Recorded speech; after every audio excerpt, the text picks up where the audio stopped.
Now the latest from ITV News Meridian in the southeast.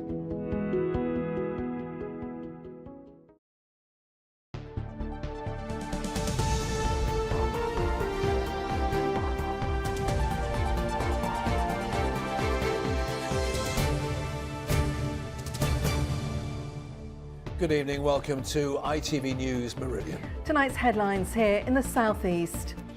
An innocent schoolboy who became a terrorist. The final hours of Khalid Masood spent in this Brighton hotel room before carrying out the London attacks.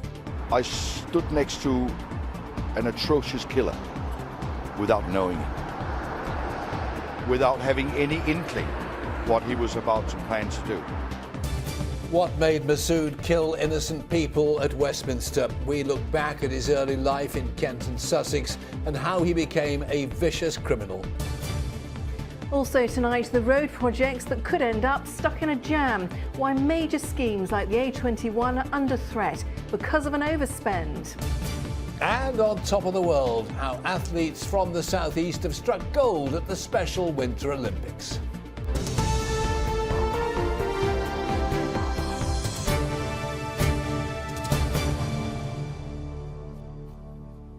Good evening to you. More details have been emerging today about the killer who carried out the London terror attacks and his last night spent in a hotel in Brighton.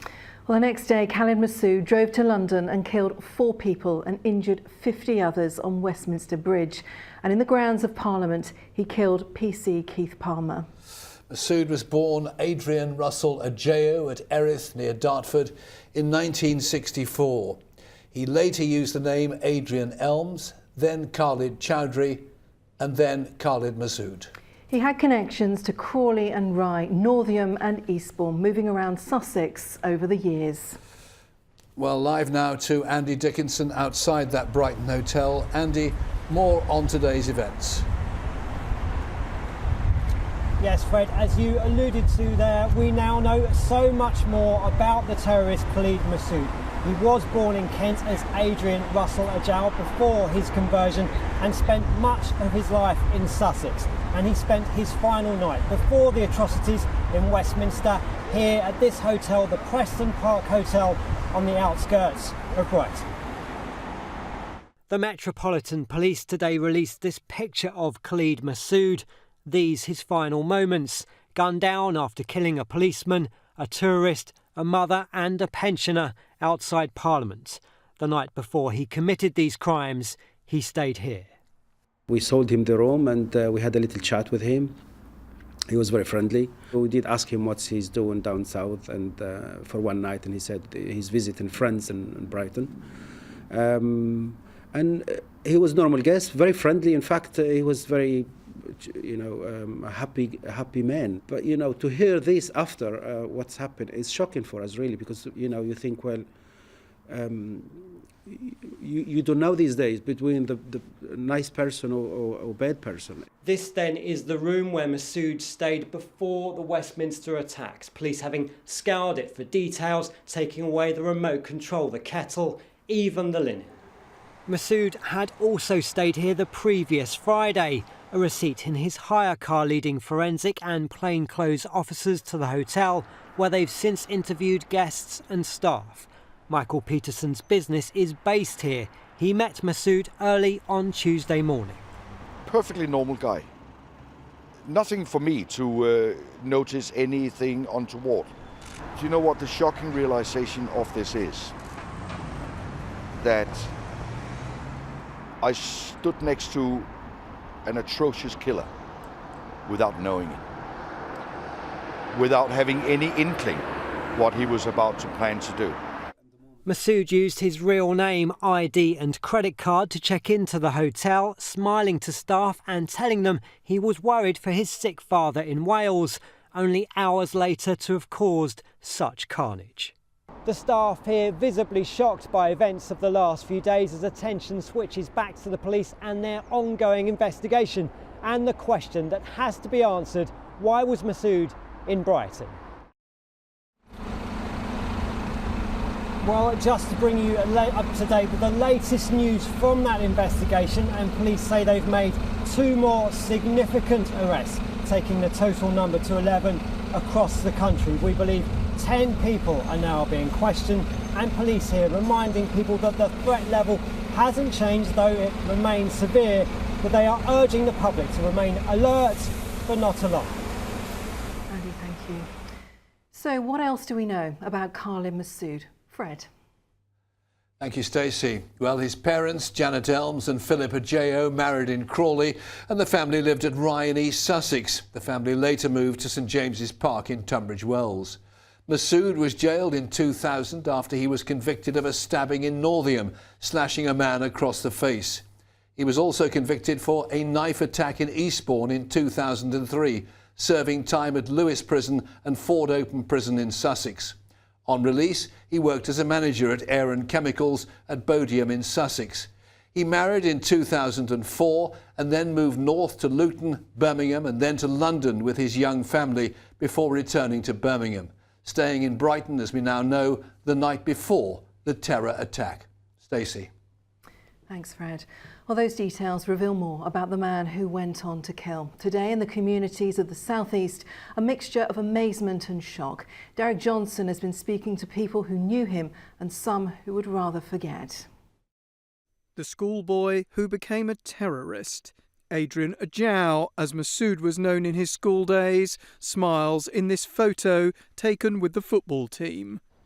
Born near Dartford, he went to Huntleys in Tunbridge Wells. It's since been demolished, and later moved to Sussex. As a child and a grown-up, he adopted other names before becoming Khalid Masood. To his fellow drinkers at this pub in Beckley near Rye, he was Adi. Adi would sit alone doing the Daily Telegraph crossword. He was always intimidating, very, very intelligent, never rude or unpleasant, but there was always something unpleasant about him. And I got told a story about he'd had a row with somebody in the other village and he didn't know which car the chap's was, so he slashed everybody's tyres. He moved to Northiam, already with a criminal record, convictions for assault and GBH. I'm amazed. I mean, it's just beggars belief, isn't it? I mean, he certainly wasn't religious then. I'm fairly certain there was nothing religious about him at all. In fact, you'd have thought he was completely anti-establishment, as I remember it. In the year 2000, Masood's violent tendencies were displayed again here at what was back then the car park of the Crown and Thistle pub.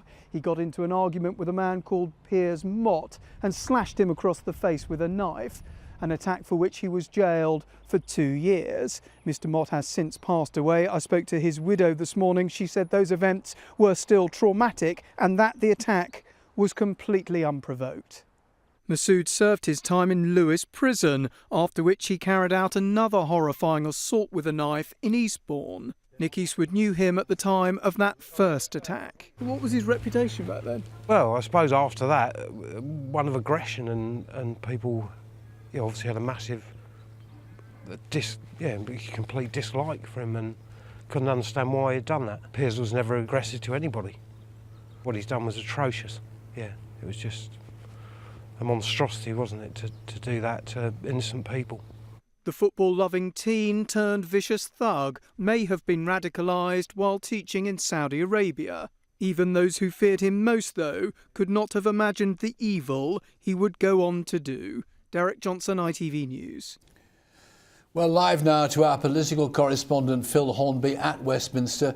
Phil, thoughts of course still with the victims, including PC Keith Palmer, who stopped Masood getting into Parliament itself and paid, sadly, with his life.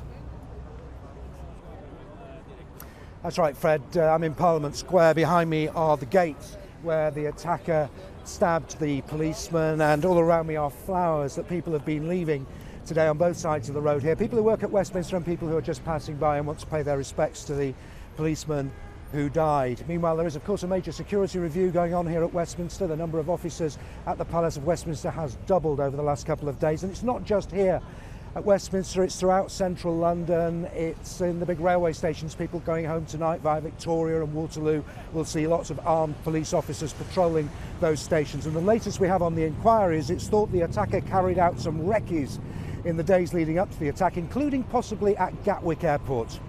Meanwhile, today, religious leaders have been meeting to give their response to this awful tragedy. Here's the Archbishop of Canterbury. We have, all of us, come together because it is a moment of sad reflection, but also a moment of determination for our nation together. Phil, the end of what has been a very, very difficult week for many people. Indeed, Fred. I think MPs are very glad to get back to their constituencies this weekend. And the message from everybody here is it is business as usual. They'll be back here on Monday. And business as usual, you know what that means these days? It's Brexit. And Brexit will be centre stage when MPs return next week. At least that's what everybody hopes. Everybody hopes that next week normal service will be resumed. We hope so, Phil. Thank you very much indeed. Well, for the latest on the investigation and updates throughout the weekend, go to itv.com/Meridian. In other news, some of the region's major projects to ease congestion could be under threat after it's been revealed that Highways England is £800 million over budget. In total, 16 schemes could be delayed or face the axe. They include the dualling of the A21 between Tonbridge and Tunbridge Wells at Castle Hill. The cost of this project has risen by a staggering £40 million. Well, the National Audit Office report indicates that with money being tight, other schemes could also run into problems. Here's our transport correspondent, Mike Pearce. Our roads already have the worst traffic jams in the country. Now we're told promised improvements will be delayed or scrapped. Highways England's road schemes are more than £800 million over budget. With its biggest projects in our region, some will almost certainly be hit, but they refuse to say which ones. I think most users of England's major roads will be very disappointed. The welcome investment in the major roads is really good. At last we've got a 5-year spending plan for the roads, and so hearing that some projects are going to be delayed, frozen or put on hold indefinitely is very disappointing. The report reveals the £60 million upgrade of the A21 at Tunbridge is about £40 million over budget. It's 6 months late because of asbestos being found during the work. Motoring groups say better planning could have avoided the overspend. Highways England was set up 2 years ago, and under a new scheme now gets a set budget every 5 years so it can better plan. It replaced a system where government funding was decided every year.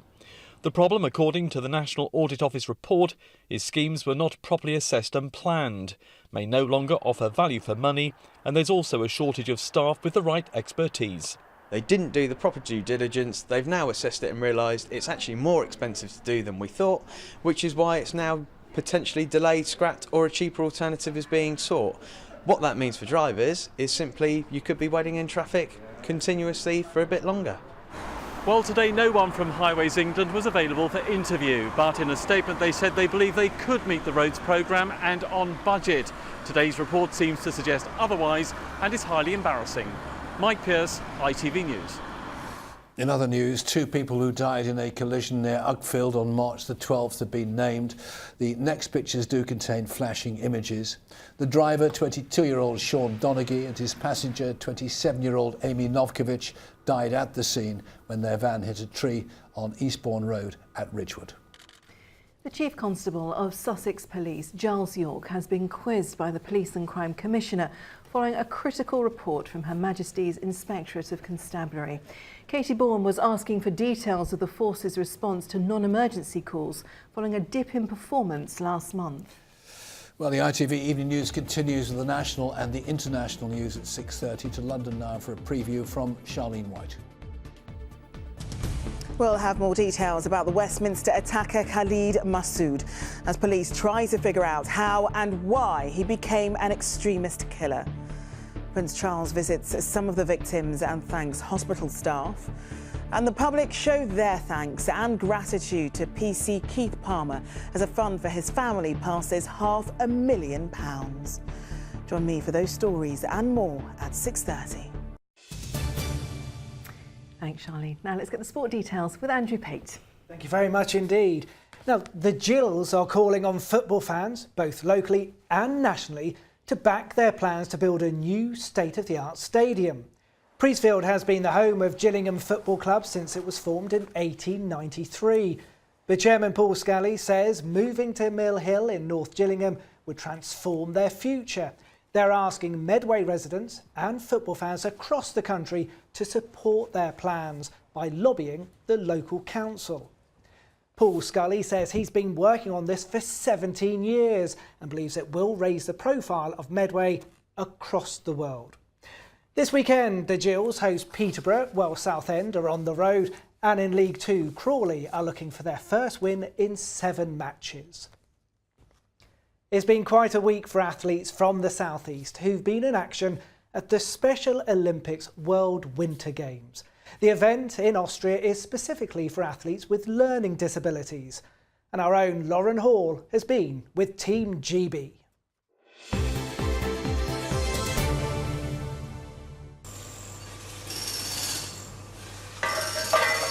Need an early retirement, mate? Selco, sponsoring ITV Meridian Sports Report.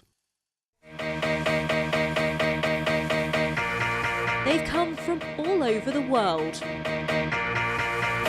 110 different nations are competing here in Austria at the Special Olympics World Winter Games.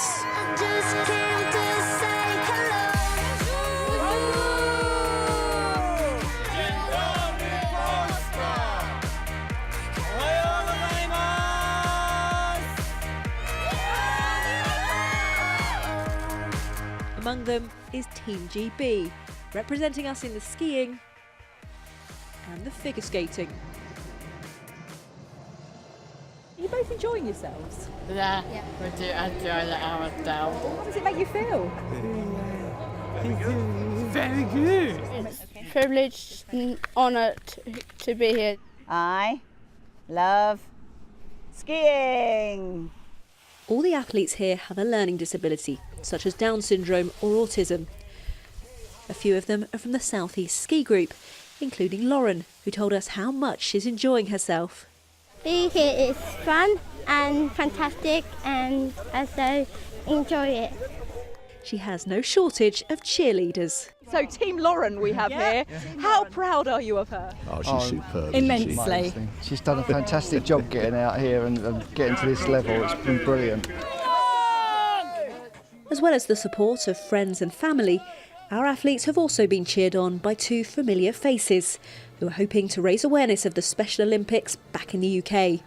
We heard about it years ago in America, and it's only recent times that we've been approached and realised how much there are a lot of we're skaters. trying to give it some visibility by being here as well. So hopefully people in the UK get to look into it a little bit more and understand it, and then hopefully support it. Organisers here say it's not just about the sport. Athletes have gained so much more during the course of the week. It's about the taking part and winning medals, but actually what's more important to them is just meeting all fellow athletes from across the world. They make new friends and have lots of fun. There have been medals for Team GB and other nationalities, but however they got on, all the athletes will go home with a sense of achievement, having represented their country on the world stage. Lauren Hall, ITV News.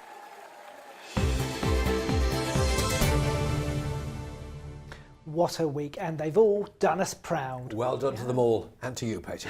Thank you very much. Now, the People's Project is back. Your chance to help decide where up to £150,000 of National Lottery funding is spent. Yes, every night this week we have been showcasing a project that hopes to improve the lives of people in their community. The People's Project is a partnership between ITV and the Big Lottery Fund. Well, earlier in the week, Andy Dickinson went to the Woodland Project in Lewes, which offers children with special needs the chance to connect. We'll give you details of how to vote after this film.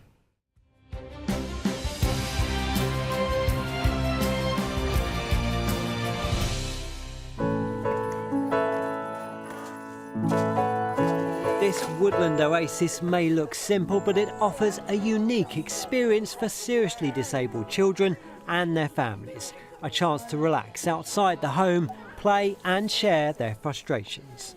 So you've got woodland people, experts if you like, and psychological experts. So the two together support the family, and that's what makes it work.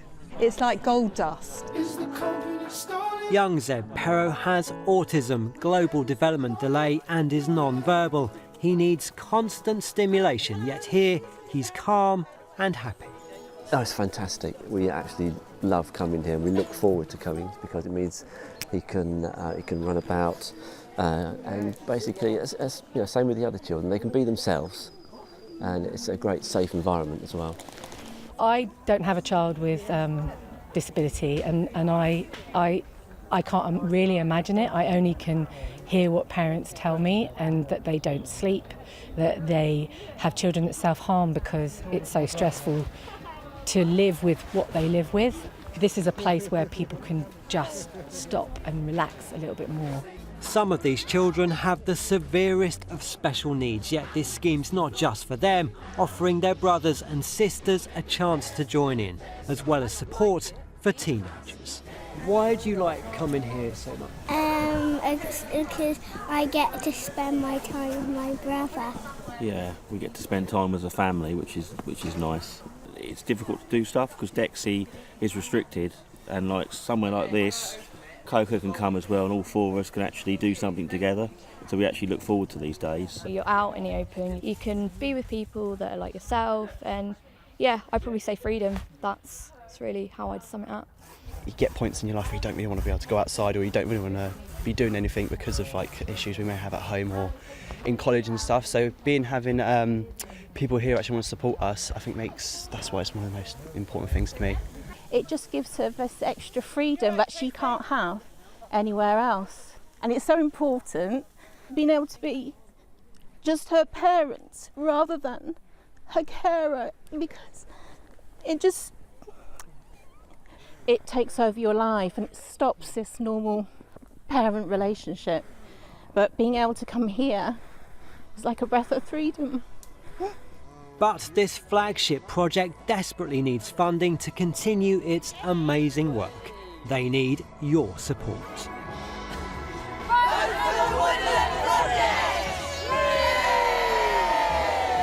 And good luck to them all. Well, the three projects with the most votes will receive a grant of up to £50,000, and the runners-up may be awarded up to £5,000. So for your chance to vote, do go to itv.com/the People's Projects. You can only vote once per region, and you'll need an email address to vote. And voting closes on Monday, the 3rd of April at midday. Now it's that lovely time of year when finally the clocks go forward. Yes, we started the week talking about springtime officially arriving with the equinox, and now it's British summertime already. Not really summer though, but clocks go forward an hour on Sunday morning, 2 o'clock, Saturday night, you know what I mean. Yes. But the spring things have been happening. We've had some gorgeous pictures of animals that are waking up for spring. Have a look at this from Lillian Rosser in Sturry. A frequent visitor to her garden, a field mouse she calls Nibbles. And that'd be why. Isn't that a great picture? Bird food, obviously a favourite for small rodents, although the one Debbie Cannon found in Minnies Bay clearly doesn't know how to use a feeder. Look, don't go in. Bit of an interesting one here from Peter Merchant in Sussex, who said in a 5-word email, bat sat next to me. So I did a bit of in-depth journalism and research. I emailed him back. And he told me that it just flew in and sat next to him while he was having a beer at the Forester's Arms. Isn't that amazing? Nice. A pipistrelle, apparently. Didn't even get around in, mind. And this is from Lisa Cook, a squirrel she came across that's not the best at playing hide and seek. Can you see him? But my favourite photo comes from Roy, who was taking a nice picture of Hinton Ampner when he realised when he got home that he'd been photobombed by a couple of amorous toads. Never good. A lovely weekend in prospect. It will be. It will be. And if you don't believe me, listen to him, Simon Parkin.